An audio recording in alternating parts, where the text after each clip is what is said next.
Bismillahirrahmanirrahim. Assalamualaikum warahmatullahi wabarakatuh.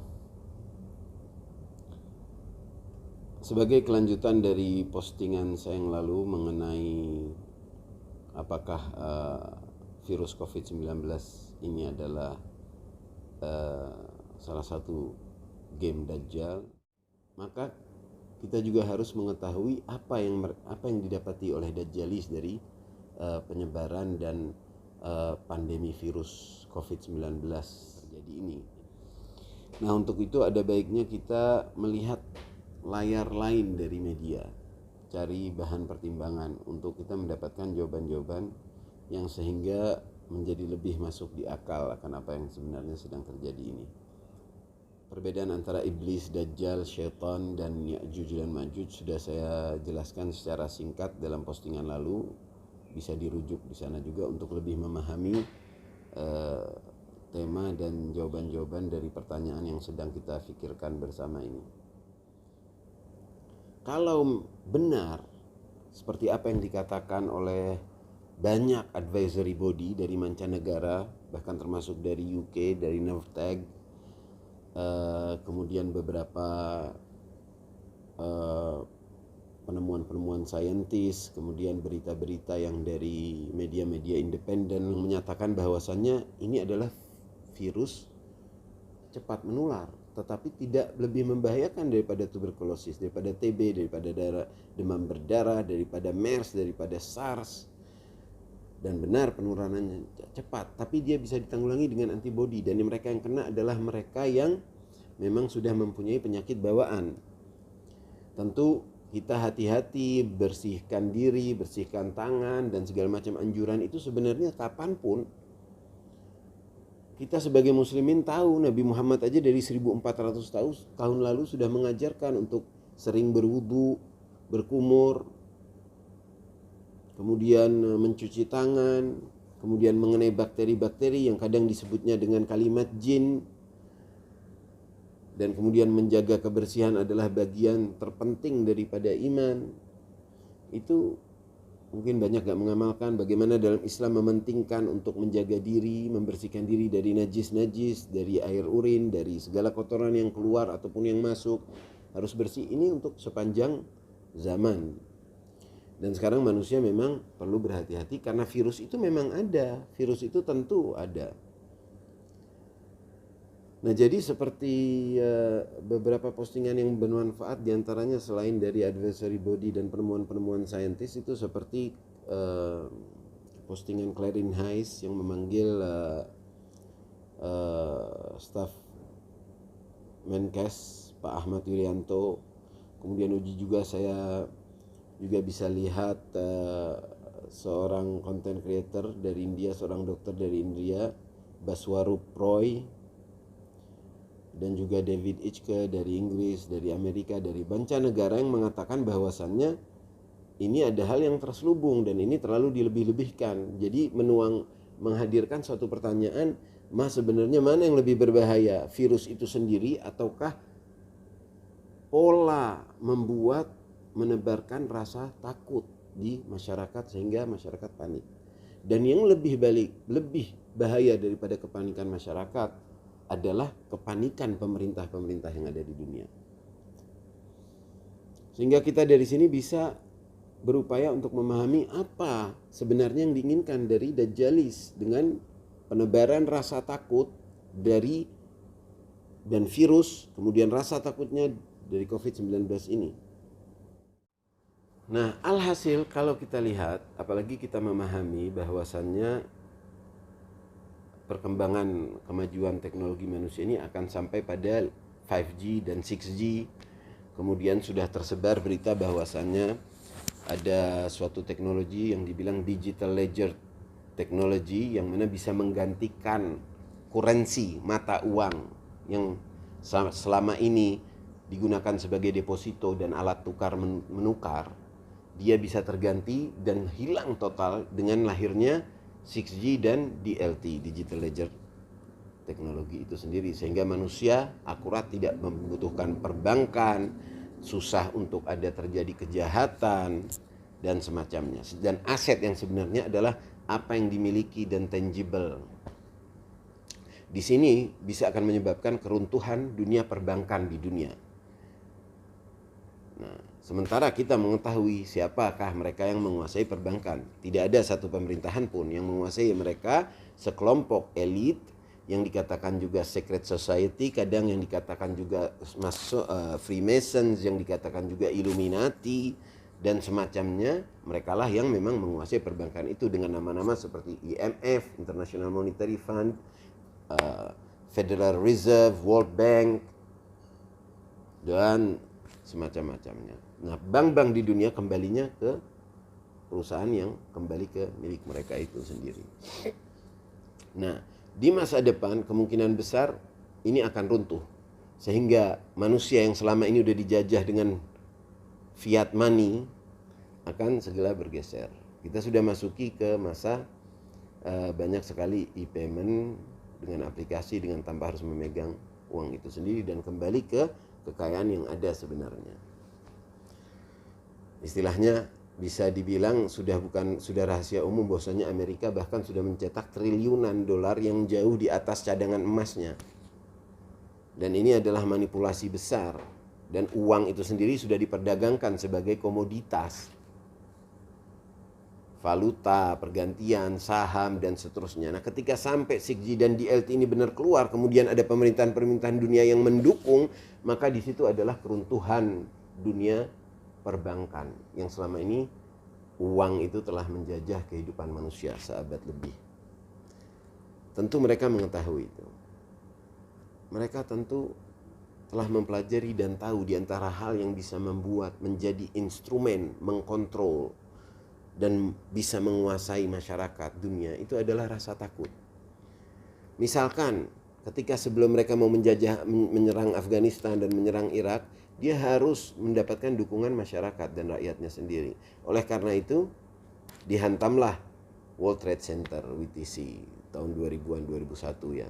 Kemudian mendapat legitimasi untuk menjajah negara-negara seperti Afgan dan membuat basis-basis militer di banyak negara, dan bahkan merubah kurikulum pendidikan banyak negara-negara Islam juga dan negara-negara lain, dan di sanalah disusupkan segala budaya, segala pelajaran dan semuanya.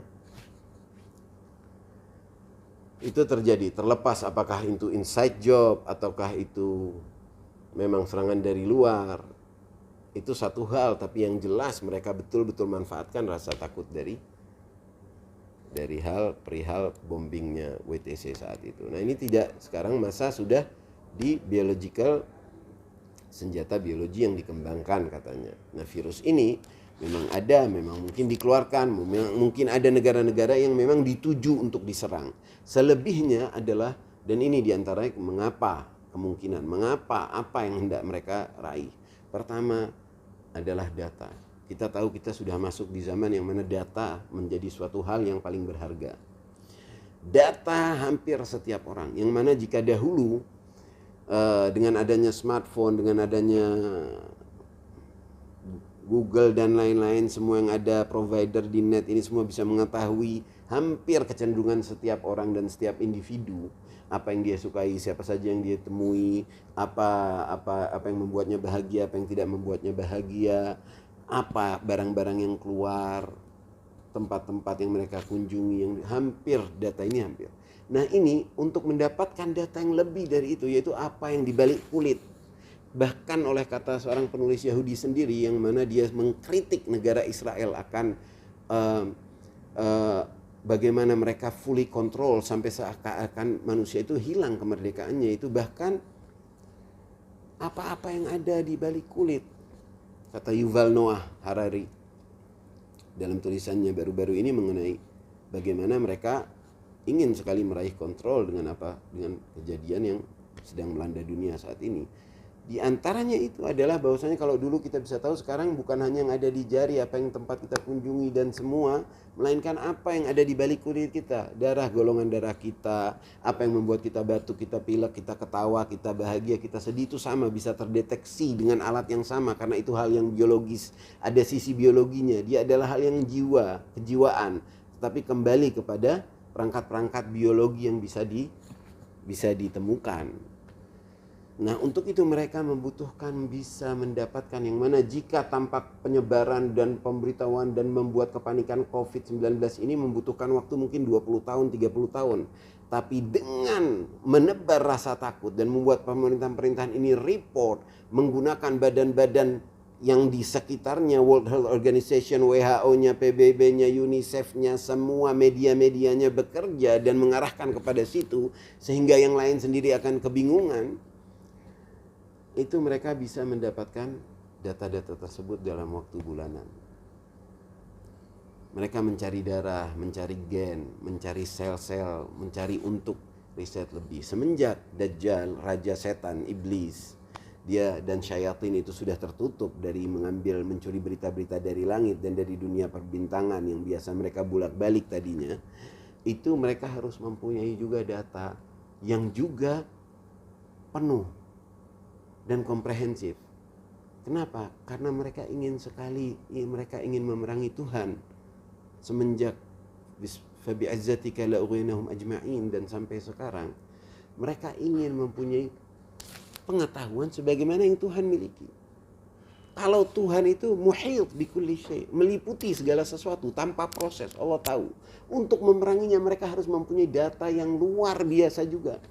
Dan itulah yang sedang dikerjakan itu satu. Kemudian kontrol. Mereka bisa mengkontrol dan melihat bagaimana negara-negara dan bangsa-bangsa merespon.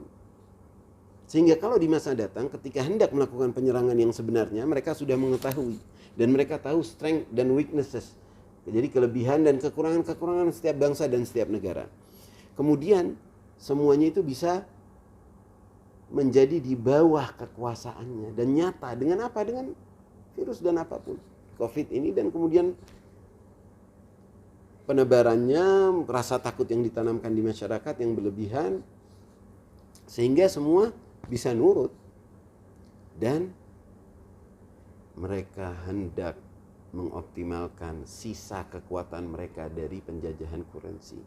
Sekarang dibilang mata uang yang sebenarnya adalah rasa takut itu sendiri. Jadi bukan dari virus.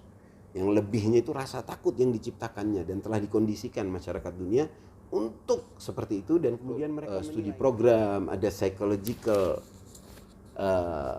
tes yang mereka lihat secara sosial, kemudian memutus rantai sisi sosial manusia, mengosongkan tempat-tempat peribadatan yang mana biasanya Tuhan disembah di sana, kosongkan.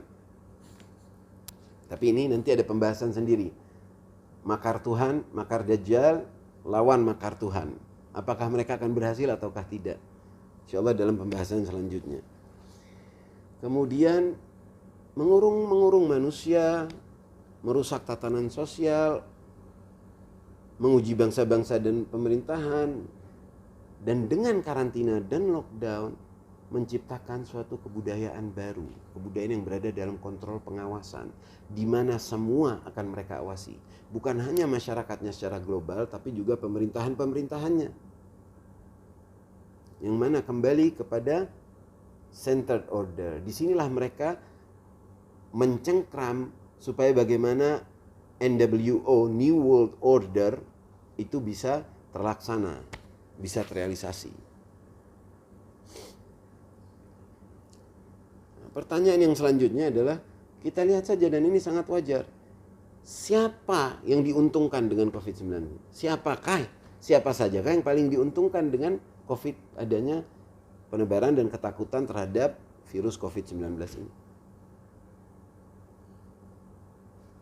Nomor satu tentu industri pengobatan, kesehatan, segala peralatannya sangat banyak itu dan sangat besar. Kemudian e-commerce, kemudian electronic transaction, electronic payment, aplikasi yang ada di dunia maya, Google dan lain-lainnya, Microsoft, cloud computing, ya kan? Kemudian streaming, gaming, video, Netflix dan lain-lainnya. Netflix bahkan sudah buat serial pandemi dari tahun lalu. Bukankah suatu keanehan itu di masa yang keluarnya sekarang ketika orang-orang banyak di rumah? Jadi semua itu yang mana ada media mainstreamnya, ada banknya, dunia perbankan, dunia pengobatan, dunia elektronik, dunia cloud computing, dunia e-commerce, dunia industri demi industri. Yang mana siapa yang punya semua? Ini adalah yang jelas-jelas diuntungkan saat ini. Selain sebelumnya, yaitu apa? Untuk mengoptimalkan surveillance, pengawasan terhadap masyarakat di seluruh dunia. Kemudian untuk pengambilan data-data dari hampir setiap individu dan setiap rumah tangga, merusak tatanan sosial sehingga manusia satu sama lain kurang sisi sosialnya, diputus sisi sosial, dan kemudian menciptakan suatu budaya baru yang mana menguatkan sisi kontrol mereka dan membunuh ekonomi musuh mereka. Dengan peristiwa sekarang ini, banyak negara yang bisa jatuh perekonomiannya dan dibuat butuh kembali kepada mereka, kepada IMF, kepada Bank Dunia, dan kepada industri-industri yang telah mereka ciptakan. Jadi manusia ditaruh di kurung total, kemudian diberikan suatu alat, gadget, smartphone bagi mereka untuk mereka melakukan apa yang telah diformat. Dan kemudian datanya mereka ambil semua dan mereka mengetahui bahkan apa yang dibalik kulit kita semua. Sehingga ketika nanti, khususnya di tiap negara, ketika ingin menyerang dengan suatu serangan secara khusus, itu mereka tahu persis. Karenanya menurut sebagian ulama, bisa jadi yang terjadi sekarang ini, penebaran virus COVID dan blow up medianya, dan menebarkan yang sebenarnya bekerja, virus yang sebenarnya sangat berpengaruh ini adalah virus kekhawatiran dan rasa takut. Ini adalah untuk apa? Untuk uji coba. Karena setelah ini mereka akan melakukan penyerangan yang sebenarnya katanya. Bahkan kalau menurut Syekh Imran juga kemungkinan besar yang akan bangsa pertama diserang nanti adalah negara-negara Arab. Karena dia adalah wilayah sekitar Israel Raya, yang mana akan dihabisi dulu, dan juga mengutip hadis Nabi yang dari masa lalu yang mengatakan wailun lil Arab min syarrin qad iqtarab. Betapa bahayanya, hati-hati, wail untuk orang-orang Arab akan bahaya yang akan datang terhadap mereka. Nah, itu katanya yang pertama akan diserang pada akhirnya nanti. Kemudian baru dilihat bangsa lain. Nah, jadi jelas setelah melihat siapa pihak-pihak yang diuntungkan juga menjadi suatu pertanyaan besar. Nah, bagaimana ke depannya? Bisa jadi lebih menyeramkan. Mereka sudah secara total bergantung pada produk-produk yang dibuat yang menguasai pasaran dunia. Dan lihat, jika ada negara-negara yang tidak mau dimasuki dan dijajah dengan produk-produk mereka, maka negara itu akan diperangi. Terlepas dari agama mereka, kepercayaan mereka, tapi tidak mau tunduk kepada kontrol dan bergantung kepada mereka, maka akan terus diperangi. Ya, kita mungkin lebih tahulah poros negara-negara itu yang mana saja.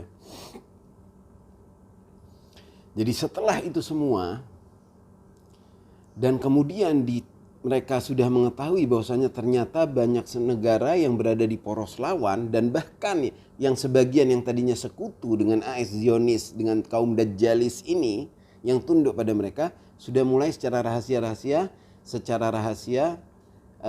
melakukan kerjasama dengan negara-negara lawannya. Mereka mulai menyadari bahwasannya kontrol dan kekuasaan mereka itu mulai berkurang. Sehingga inilah kejahatan sebagaimana dilakukan Lannister ketika meracuni gas semua yang berada dalam ruangan kerajaannya dalam GOT, Game of Thrones. Ya, inilah yang sedang mereka lakukan untuk supaya tunduk pada kekuasaan. Jadi setelah makanan, nanti siapa tahu mereka ciptakan virus yang menebar di udara.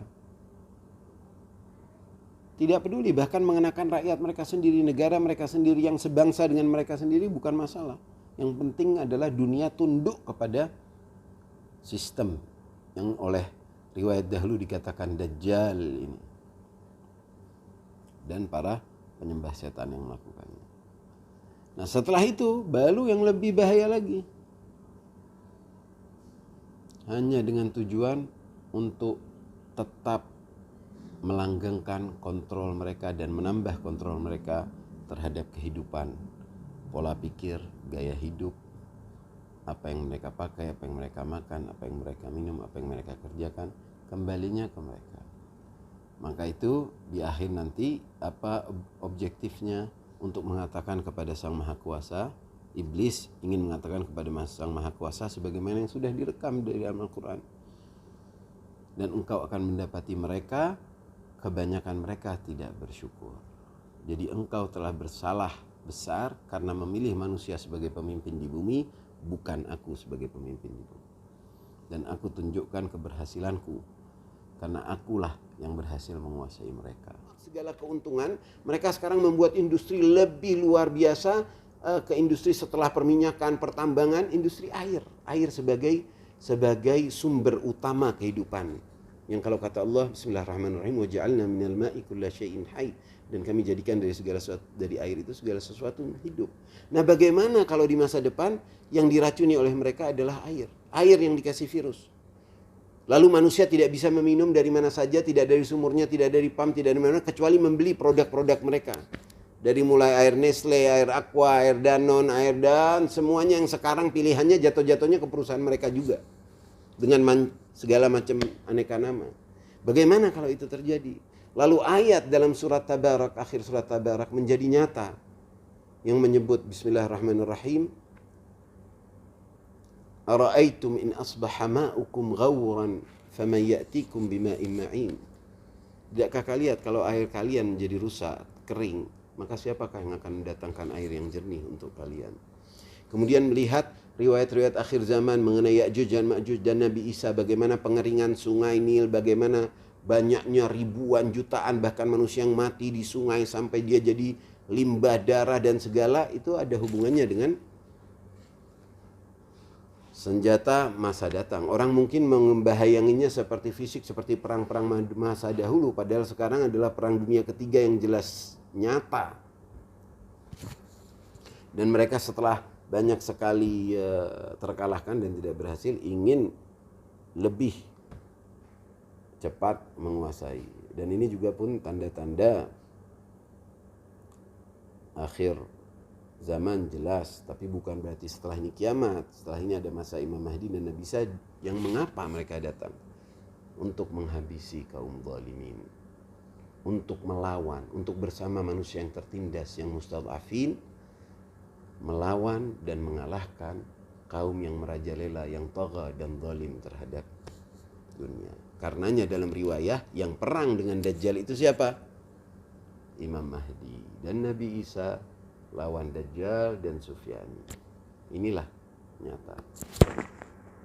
Dan semoga kita akan bisa menyaksikannya insyaallah. Pada akhirnya Allah sudah janji orang-orang beriman yang pasti akan menang. Semua yang mereka lakukan ini akan kembali menjadi bumerang terhadap mereka.